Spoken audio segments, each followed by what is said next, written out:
Otep à tous, bien-aimés frères et sœurs.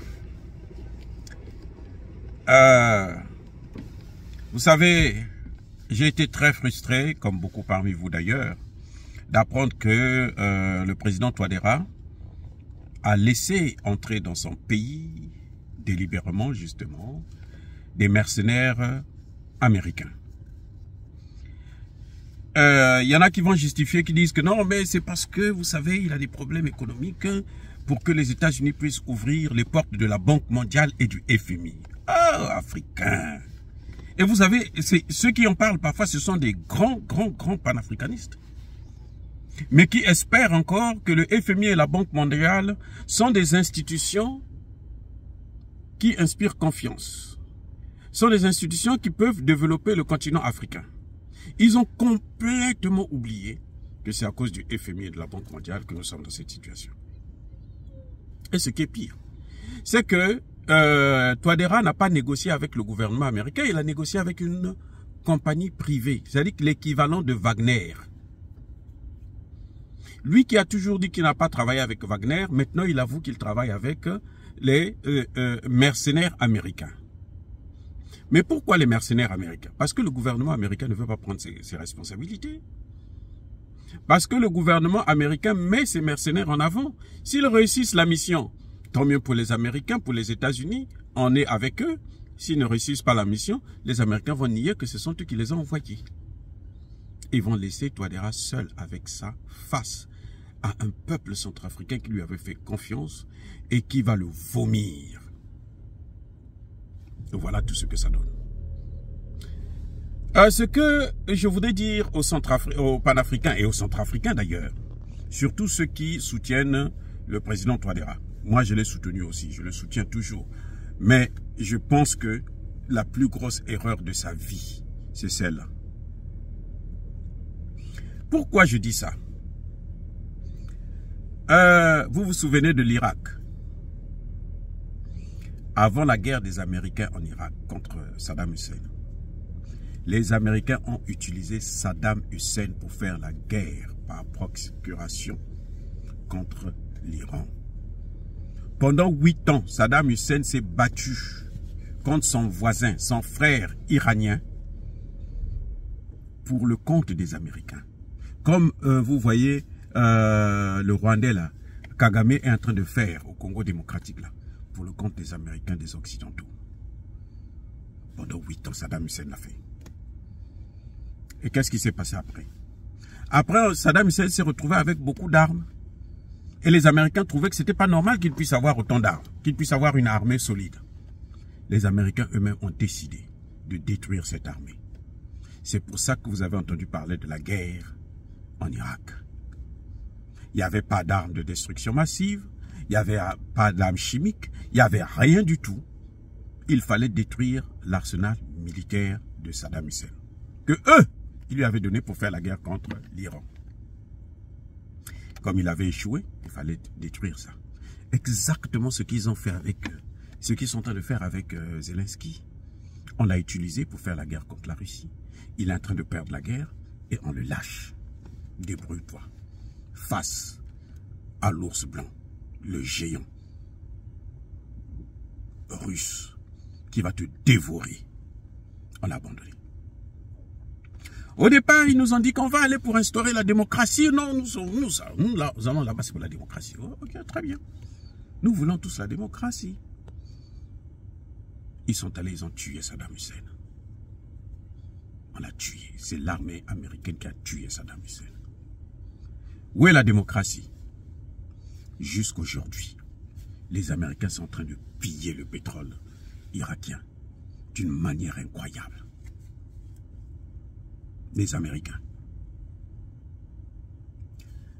Ils ont dit que nous partons en Afghanistan, on va aller chercher Saddam, comment on l'appelle, Ben Laden. Ben Laden n'était pas en Afghanistan, il savait qu'il était au Pakistan.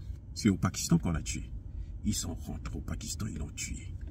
Ah, vous l'avez tué, oh, très bien. Donc maintenant la guerre est finie en Afghanistan. Non, on doit instaurer la démocratie parce que on ne respecte pas les droits des femmes. En ceci, en cela, on doit les développer. Ah bon, ok, très bien.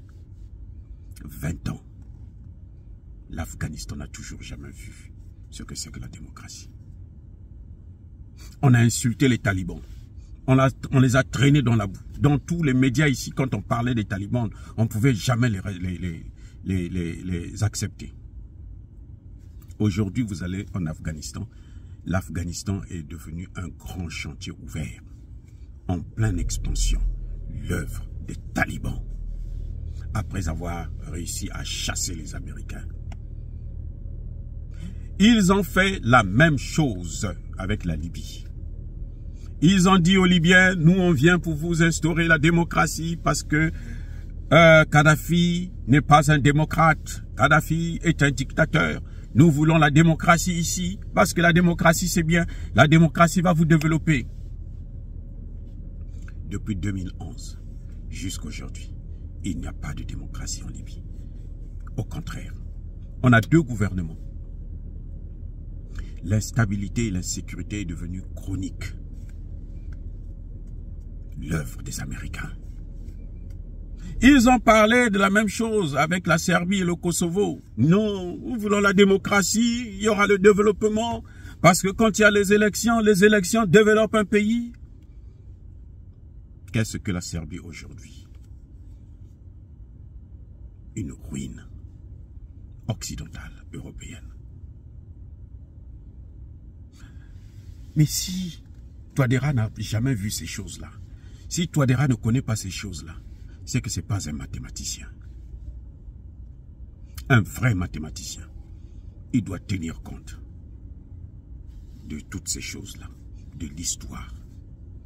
Il doit observer toutes les données. Il ne laisse rien de côté. Je veux vous mettre à défi. Les Américains ne vont pas apporter la démocratie au Centrafrique. Ils ne vont pas apporter le développement au Centrafrique. Ils vont apporter la désolation. Vous n'allez pas le voir maintenant. Ça ne va pas être dans 1 an, dans 6 mois, dans 2 ans. Même pas dans 3 ans, 4 ans parfois. Dans 10 ans. Dans 10 ans. Ceux qui auront écouté ce que je suis en train de dire aujourd'hui vont mettre la main sur la tête pour pleurer. Ne soyez pas surpris que la guerre civile reprenne au Centrafrique. Car ça c'est la spécialité des Américains. Ils ne vivent pas, ils ne travaillent pas, ils ne pillent pas lorsqu'il y a la stabilité. Donc il faut créer l'instabilité.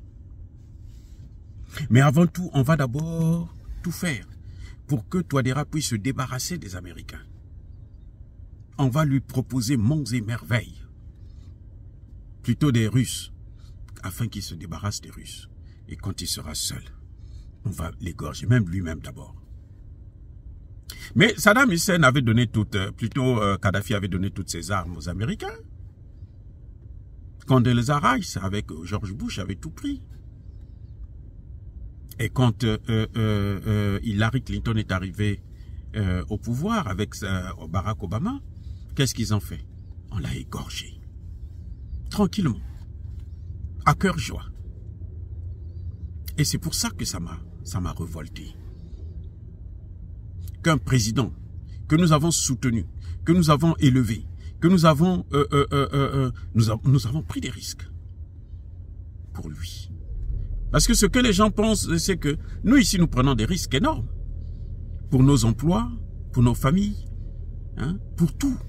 On peut du jour au lendemain te fermer, te bloquer tes comptes. Donc tu es obligé de te battre, de trouver des moyens pour ne pas attirer ces foudres sur toi. Et puis la personne que vous avez soutenue, voilà ce qu'il vous fait. Ou ce qu'elle vous fait. Ça n'a aucun sens. Donc pour moi, Touadéra, c'est... Dès le début, quand il a commencé avec son Bitcoin, moi j'ai dit, ce n'est pas ça le problème. Le problème, c'est changer de monnaie. Je comprends que seul, en Afrique centrale, c'est dur. Mais avec les moyens qu'il a, avec la multipolarité, avec le soutien des BRICS, mais il aurait la possibilité de maintenir, d'avoir une monnaie solide. Non, mais attendez. C'est quoi ça de revenir encore dans les mains du FMI et de la Banque mondiale alors que ce sont eux qui ont ravagé toute l'économie des pays africains? La moindre des choses, oh bon, il n'y a pas de démocratie, donc bon, le FMI ferme la porte. Oh bon, on vous donne un peu d'argent, mais vous ne devez pas avoir une raffinerie de pétrole ou de fabrication de raffinage de l'or. Cet argent-là, vous utilisez ça seulement pour vacciner les enfants. Il y a un problème avec ce genre d'aide. Aujourd'hui, il est prouvé que notre aide à nous, là, la diaspora, est supérieure à l'aide que donne le FMI, la Banque mondiale et tous les pays occidentaux réunis. Il y a un problème, donc il faut commencer maintenant à savoir comment orienter les financements que nous envoyons sur le pays, dans nos pays, c'est tout.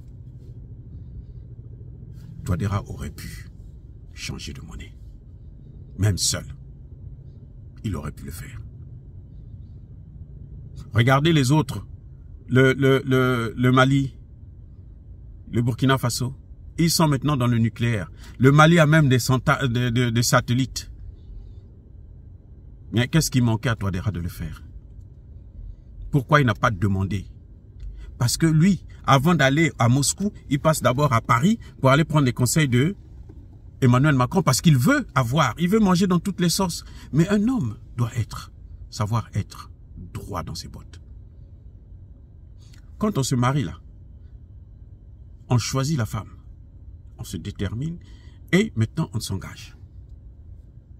Tu ne peux pas t'engager avec les Russes. Les Américains, les Français et les autres ont eu tout le temps pour nous développer, pour nous aider à se développer. Ils ont eu tout le temps. Ils ne l'ont jamais fait. Ce n'est pas aujourd'hui qu'ils vont le faire. Accorder la chance à ceux qui sont en train de faire leurs preuves. On a vu le Centrafrique s'en sort maintenant. C'est à cause de la Russie. Et maintenant, les Américains qui sont spécialistes du mensonge médiatique, ils viennent maintenant prendre les dividendes. Ils vont faire croire maintenant aux gens que c'est grâce à eux que le Centrafrique est ce qu'il est devenu. Alors que ce sont les Russes qui ont fait le travail.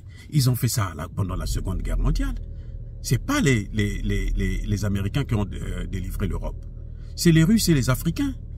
Les Américains sont venus à la fin, quand ils savaient que la guerre était gagnée. Maintenant, ils sont venus. Le fameux débarquement de Normandie. C'est pas avant que la Russie ne rentre dans le bunker de Hitler. Alors, bien aimés frères et sœurs, dire cela, c'est inciter à la haine ou à la violence. Non. Il y a ma colère, encore une fois de plus, soyez bénis, abondamment bénis. Surtout à la veille de la fin de cette année 2023. Et j'en profite pour vous souhaiter tous mes vœux pour cette année 2024 qui va commencer bientôt. Vive l'Afrique éternelle, j'ai dit et j'assume.